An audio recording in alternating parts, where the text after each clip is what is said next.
সহিত জীবন যাপন করিব এবং বিশ্বস্ততার সহিত আমার কর্তব্য সম্পাদন করিব। যাহা কিছু অন্যায় ও অশুভ তা হইতে বিরত থাকিব এবং জ্ঞাতসারে ক্ষতিকর কোনো ঔষধ নিজে গ্রহণ করিব না এবং অন্যকেও দিব না।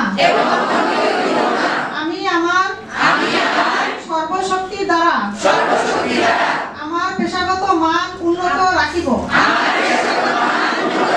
এবং আমার কার্য উপলক্ষে যে সমস্ত ব্যক্তিগত বিষয়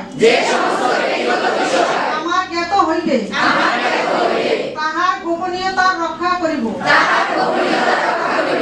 আমি সততার সহিত চিকিৎসককে তাহার কার্যে সহযোগিতা করিব এবং